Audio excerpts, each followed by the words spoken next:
तुम्ही देखील परतूर असेल, अंबड असेल या ठिकाणी दौरे करतायत, त्या ठिकाणी कॉर्नर बैठक घेताय, कसा प्रतिसाद मिळतो आणि रिस्पॉन्स काय लोकांचा? नाही, आता बघा प्रतिसाद कसा मिळतो तर प्रतिसाद चांगला उत्तम प्रकारचा प्रतिसाद आहे. लोक मतपेटीपर्यंत नेण्याची जबाबदारी आमची. आत गेल्यावर काय करतील काय माहीत नाही, परंतु प्रतिसाद त्याला उत्तम आहे. आज तरी उत्तम आहे.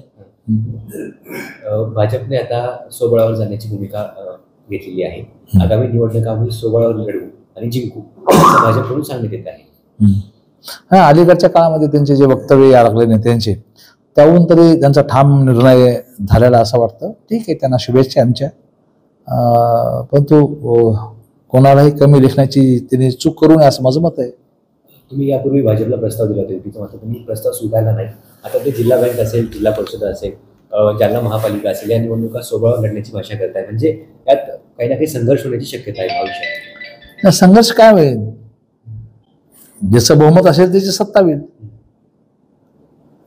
ज्याचं बहुमत येईल त्याची सत्ता होईल.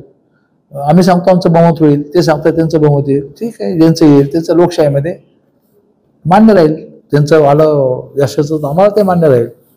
आमचं आलं तर आमचं त्यांनी मान्य करावं. मध्यंतरी तुम्ही असं म्हटलं की जर भाजपने युती केली नाही तर टांगापलटी गुढे फरार करू. आता भूमिका तीच असणार का तुम्ही बदलणार?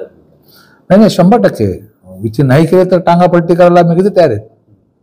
100% आमची ताकद आहे जिल्ह्यामध्ये.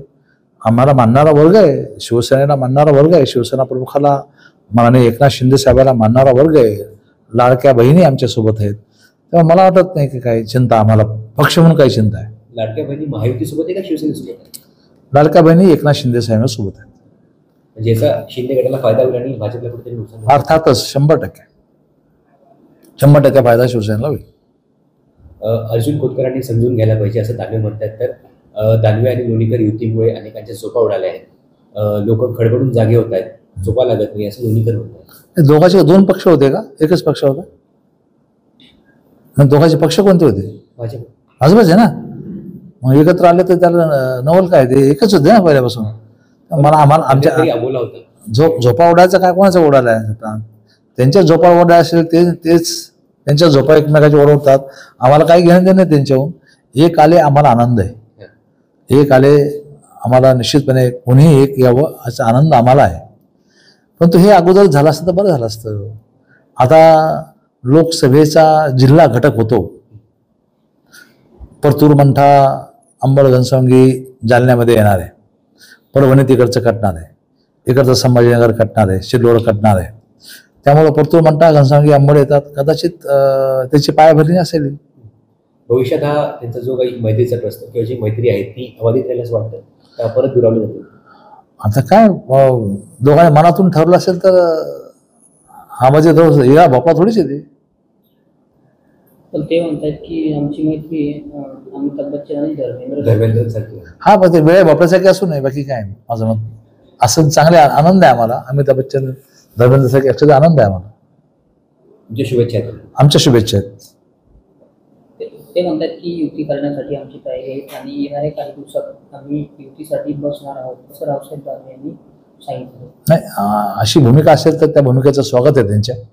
यावर त्यांनी बसावं आमच्याकडं आणि युतीच्या बाबतीमध्ये बोलणी करावी. ते वरिष्ठ नेते त्यांनी विचार केला पाहिजे या सर्व गोष्टीचा. आम्ही युतीचा प्रस्ताव देऊ, मात्र भाजपाचा झेंडाच महापालिकेवर फडकेल.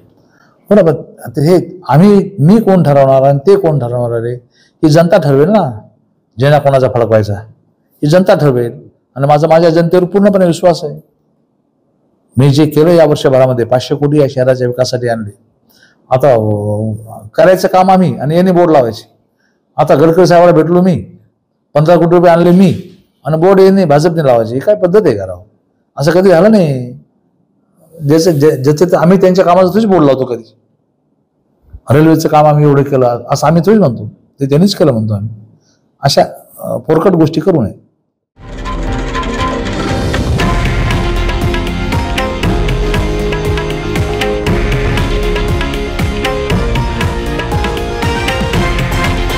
हे आहे देशातील नंबर 1 न्यूज नेटवर्क आणि आपण पाहत आहात TV9 मराठी, एकमेव.